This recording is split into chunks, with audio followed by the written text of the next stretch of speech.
Listen carefully. If you show your intelligence too soon, you lose power before the game even starts. This world doesn't reward brilliance, it hunts it. Power doesn't belong to the one who knows the most. It belongs to the one who can stay hidden until the moment is right. And in a world obsessed with cleverness, with being the smartest person in the room, the one who pretends not to notice becomes the most dangerous. To the average mind, this sounds like betrayal of self, of truth, of everything you've worked for. You spend years sharpening your perception, training your mind, mastering your niche, and then you're supposed to act like you don't know anything? Yes, if you want control. Because a sharp mind, revealed too early, becomes a target. It's like showing your cards at the poker table before anyone's placed a bet.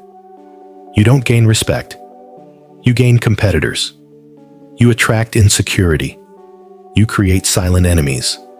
Why? Because people don't respect raw intelligence. They prepare for it. They try to beat it. They try to humiliate it. And the moment you show how smart you are, you've given them a map, straight to your weaknesses, your values, your ego. So what does a strategist do? He stays silent. He plays soft. He lets others believe he's harmless, unambitious, a little distracted, maybe even inexperienced. He nods, smiles, watches. He lets their ego inflate. He lets them brag. He lets them believe. And when the pressure is real, when the moment actually matters, he drops a single sentence that shatters the room. That's not stupidity. That's psychological warfare. Most people are addicts. Not to drugs, not to dopamine, but to validation. They hate being underestimated. It feels like an insult to their identity. So what do? They defend themselves. They rush to correct people. Actually, I knew that already. Here's the real answer. Let me explain.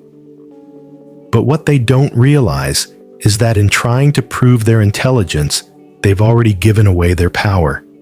They've become predictable. Machiavelli would laugh. He'd say, "Congratulations, you've just shown your enemy exactly how to beat you." Because once someone knows what you value, they know how to manipulate you.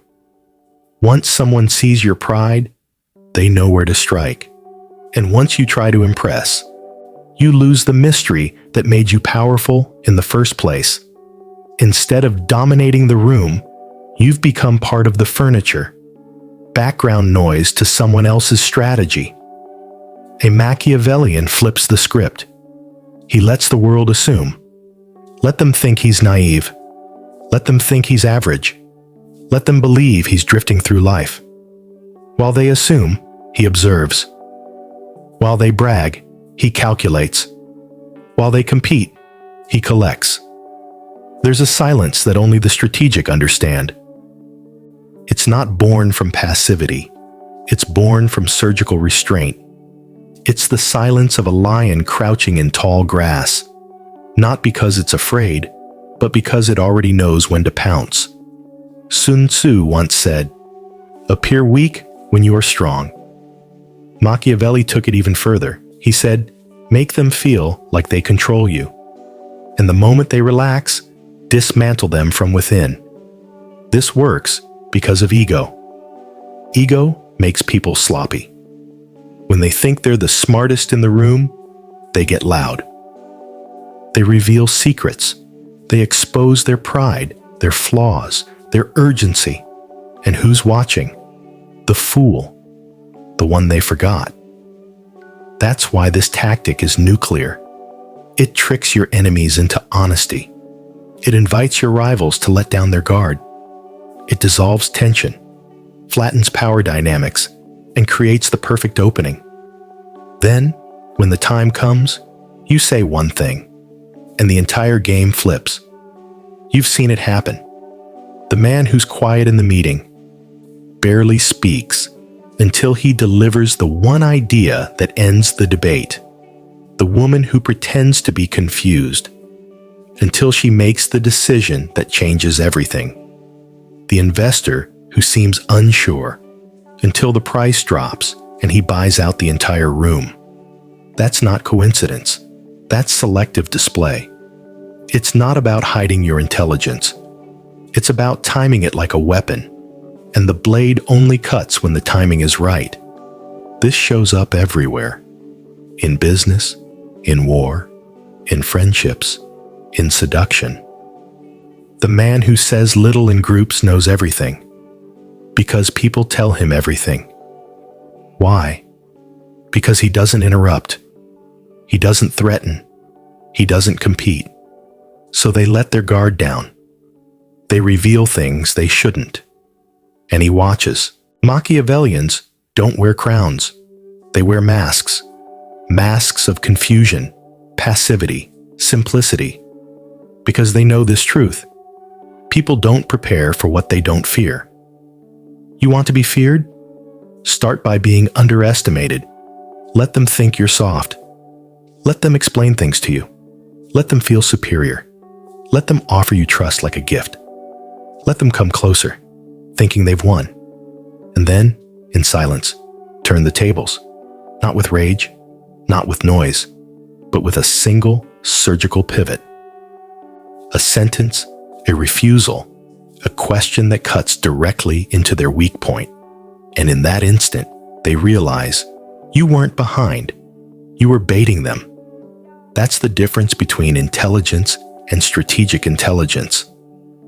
One needs recognition. The other needs timing. This isn't about pretending to be stupid. It's about pretending to have less leverage than you really do, until the moment comes when you can use it without resistance. If the world rewarded intelligence, we'd all be fine just proving ourselves.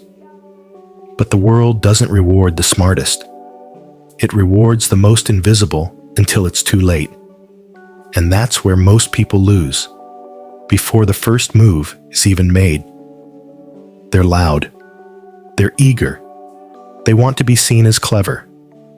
But the Machiavellian understands. If you reveal your cards too early, all you've done is teach your enemy how to beat you. The game isn't about brilliance. It's about patience. It's not about being visible. It's about staying unreadable until the room no longer knows what hit it. There's a kind of intelligence Machiavelli respected more than any academic brilliance, more than scoring high on tests, more than quoting philosophers. It's the kind of intelligence that can read a room like a battlefield. It's not about logic. It's about leverage. It's not about how smart you are. It's about what you do with what others can't see. People don't fear what they understand. They fear what they can't predict. The unreadable man is dangerous because no one can map him. No one can prepare. No one can block a move they can't see coming. So what makes a person unreadable? They don't react. They don't flinch when insulted. They don't correct when someone is wrong. They don't rush to clarify. They don't try to win arguments. They wait. And in that silence, they let others reveal themselves. This is calculated foolishness, not the kind that comes from ignorance. The kind that looks like passivity, but is really precision. You let others talk. You let them feel dominant. You let them believe they're in control. And you gather. You gather their insecurities, their habits, their pressure points, their flaws. You don't even need to confront them. They'll hand you everything, thinking you're too dull to do anything with it. It's not about hiding forever. It's about waiting until the silence is so loud it can't be ignored, and then breaking it with one perfectly timed strike. We now live in a culture obsessed with speech. Everyone is trying to speak the most, be the loudest, be the most right. People equate speaking with power, Silence to them looks like weakness. And that's exactly why the tactic works. The man who doesn't explain himself becomes a void, a mystery, a psychological black hole. And in that void, others start to project. They don't see who you are. They see their fears, their fantasies, their assumptions. That's when you win without lifting a finger. Because while they're trying to figure you out, they're exposing themselves. Their insecurities surface. Their ego inflates. Their behavior becomes predictable. The Machiavellian doesn't need to interrupt. He already knows. He lets others draw the map with their own assumptions, and then uses that map to burn down their entire strategy. Picture this. You walk into a room filled with posturing men, clever women, voices battling for dominance. Everyone wants to be the sharpest, the most alpha, the most admired. You say nothing. You stay still. And within minutes, someone talks too much. Someone else relaxes too quickly. Someone tries to manipulate you. They all make the same mistake. They assume your silence is ignorance, but you are recording everything. Later, when it matters, you don't argue. You don't defend. You make one move, one phrase, one decision, and the whole dynamic flips. That wasn't luck. That was strategic invisibility. This works especially well in negotiation. If you come in too sharp, people close off. They start defending, posturing, hiding. But if you act confused, if you ask a dumb question, they start explaining. They overtalk. They reveal pressure points, internal problems, urgency. The more they think you don't understand, the more they try to educate you. The more they talk, the more you win. Then, when the moment is right, you drop your offer. Calm, simple, lethal. It's also devastating in social hierarchies. In any group where everyone is trying to be alpha, the most powerful person is usually the one you'd never expect. Not because they're weak, but because they've opted out of the game completely. While everyone else is posturing, trying to dominate each other, they're watching, learning exactly how the hierarchy works. Who gossips, who flatters, who craves attention, who secretly hates who. They know everything. And once they've mapped it out, they can collapse the whole structure, not with confrontation, but with one subtle, perfectly placed shift. A realignment no one saw coming. In romance, this tactic is even more misunderstood. Most people try to impress fast. They want to show value, like they're pitching themselves. They become performers, trying to be attractive, clever, worthy. But the most magnetic man? He's elusive, not desperate, not arrogant, just unreadable. He doesn't chase. He doesn't compete. He doesn't need to win affection. He lets curiosity build, and in that silence, he becomes an obsession. Why? Because people fall harder for what they can't figure out. They don't crave transparency. They crave mystery. But understand this. Pretending to be foolish is not the same as being passive. It's not laziness. It's a mask. And that mask is worn by someone who is extremely alert, who watches everything. The silent one is only mistaken for the weak one if they're not paying attention. But the Machiavellian, he is always watching. Every word spoken in front of him is a tool. Every assumption made about him is another weapon handed over. He doesn't correct people. He lets them talk. Because while they're speaking, he's collecting ammunition. The great paradox of intelligence is this. The moment you show it, you become a target. The sharper you appear, the faster the world prepares to dull your edge. But if you hide it, it becomes something else entirely. It becomes a phantom, something felt but not seen. A shadow behind the curtain. And that's what makes it terrifying. Not because it's loud, but because it's untouchable. Imagine two men enter a room. One is polished, articulate, high status. He exudes intellect, and immediately the room reacts. Some admire him, but most, subconsciously, prepare for him. They guard their words. They plot. The second man walks in quietly. Simple clothes, soft eyes, maybe a little awkward. He doesn't correct anyone. He doesn't try to stand out. People ignore him. They relax. They talk freely. They drop their filters. And that's the man you should fear. Because the second man is sharper than the first. He's just wearing the perfect mask. He's walking through the servant's door. But he's leaving as king. There's a deeper game beneath every social structure. One few people ever learn to play. Most people think the goal is to be seen, to stand out, to shine. But Machiavelli knew better. You can't control a room until you've disappeared into it. This isn't about being quiet for the sake of politeness. This is about sculpting your presence with precision.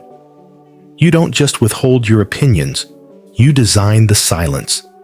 You let others speak first. You let them feel important. And while they expose themselves, you gather all the leverage. People mistake silence for absence. They think the quiet man has no stance, no backbone, no threat. But what they don't realize is that silence is the perfect vantage point. From silence, you see who's needy, who's bluffing, who's lying to themselves. You hear what others miss. The strategist doesn't make declarations. He asks questions, and not complex ones, simple ones, the kind that feel harmless but reveal everything. Instead of saying, "That's wrong," he says, "Help me understand. Why do you think that is?" Now they talk. Now they explain. And in doing so, they reveal the cracks. They try to teach you, thinking they're in control. But they're not teaching. They're confessing. Because here's the secret. People don't filter when they think you're beneath them. They expose their entire psychology. This is the power of selective confusion. Sometimes, pretending not to understand is the sharpest tactic you can use.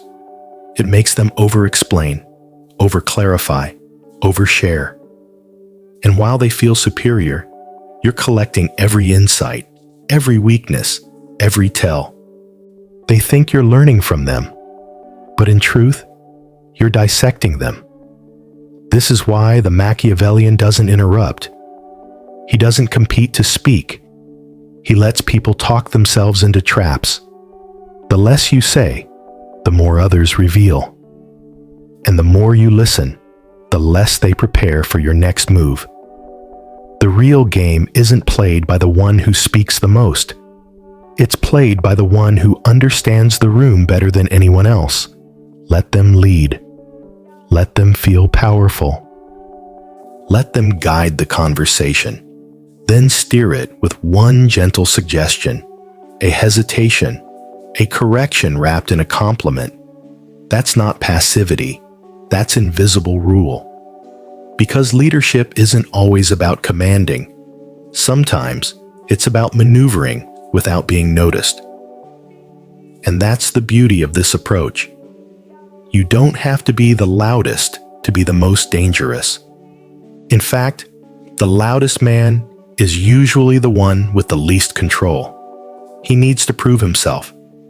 The Machiavellian has already proven himself to himself. He doesn't need applause. He needs results. Let them insult you. Let them underestimate. Let them make jokes at your expense. Don't defend yourself. Don't react. Just watch. Every insult is a window. Every joke, a confession. People don't insult randomly. They insult based on what they fear, what they value, and what they think makes them superior. And in mocking you, they show their hand. So don't get offended. Get information. While they're laughing, you're sharpening your blade. Quietly, methodically. And when the moment is right, you strike. Not to humiliate, just to end the game. There's a saying, he who appears harmless bypasses the guard. It's true. Social hierarchies are constantly scanning for threats. The ambitious man, the charming man, the sharp man, they get boxed in, monitored, challenged. But the fool, no one prepares for him. The fool walks through the gates without resistance. People trust him by default. They expose themselves around him. They speak freely. They relax. By the time they realize he was never a fool, it's already over. He's inside the system. He knows where everything is hidden, and the structure they once guarded is now crumbling from within. That's how empires shift, quietly. This tactic doesn't just work in business or war. It works on an emotional level too. When you present yourself as perfect, polished, too clever, you automatically create distance. People admire you maybe, but they don't trust you. You become unreachable, untouchable. But when you soften your edges, when you act a little unsure, a little confused, a little distracted, you become accessible. People lean in. They open up. They show their real face. They feel like they can manage you, influence you, even manipulate you. And that's when you flip the script, not with force, but with finesse. You become the person they trusted to hold their secrets. And now, you hold the entire frame. Machiavelli once wrote that a ruler must choose between being loved or feared. But what he didn't say out loud, at least not directly, is this: a man who appears to be neither, who is instead dismissed, underestimated, ignored, that man can become more powerful than either, because he's not being tracked. There's a danger, though. If you play the fool too well for too long, the world may forget you're pretending. Worse, you may start to forget it yourself. The mask can slip into your identity. And this is where the tactic turns toxic. If you hide your sharpness for too long, it rusts. You must keep your edge honed in private. Train your observation. Refine your words. Sharpen your delivery. So when it's time to speak, when the illusion falls away, you step forward not as a lost man, but as a weapon no one saw coming. Because the most powerful man in the room is rarely the one speaking the most, shining the brightest, or correcting the loudest. It's the one who watched, who measured, who wore the mask, but never forgot who he was beneath it. There's a genius that doesn't beg for recognition, a genius that thrives in silence, because it knows the more they see you, the faster they try to stop you. But if they think you're beneath them, you can build an empire in plain sight. There's an ancient law few recognize. Power moves through the shadows first. By the time it steps into the light, the outcome is already decided. This is why the true strategist never starts at the front. He starts at the blind spot, where no one's looking, where no one feels threatened. You want influence? Don't demand attention. Don't announce your ambition. Make them curious. Make them wonder. Make them underestimate. Because once you're underestimated, you're free. Free to maneuver without resistance. Free to observe without being questioned. Free to take your time. People forget the most dangerous position isn't in front of the spotlight. It's behind the curtain, pulling the strings. Look at history. The real power rarely came from the throne. It came from the advisor, the whisperer, the man no one remembered until it was too late. Machiavelli understood this. That's why he wrote The Prince not for rulers, but for those who stand beside them, the ones close enough to whisper and walk away with the crown when the king falls. But this isn't about manipulation for sport. This is about freedom. Because in this world, if you shine too brightly too soon, they'll try to snuff you out. Jealousy, envy, rivalry. These are the taxes of visible greatness. But if you rise through quiet mastery, through subtle influence, through soft domination, no one sees you coming. And by the time they notice, you've already won. So, how do you become this person? Step 1. You stop announcing your growth. You stop explaining your plans. You stop performing for approval. Instead, you build. In silence, in shadows, in solitude.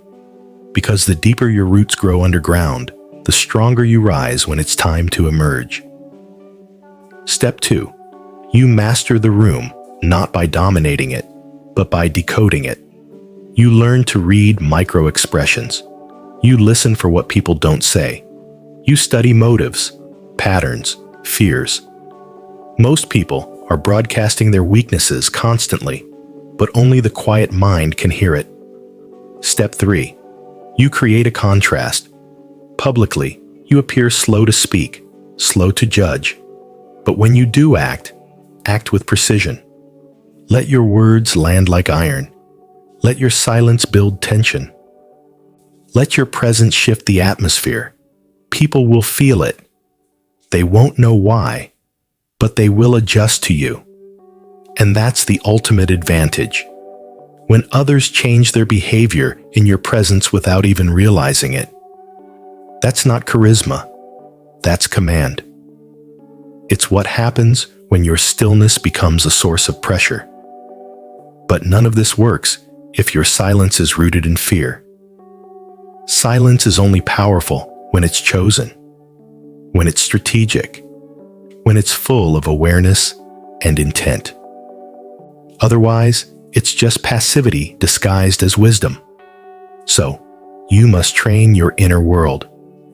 Your mind must be sharper than your surroundings. Your emotions must obey your mission.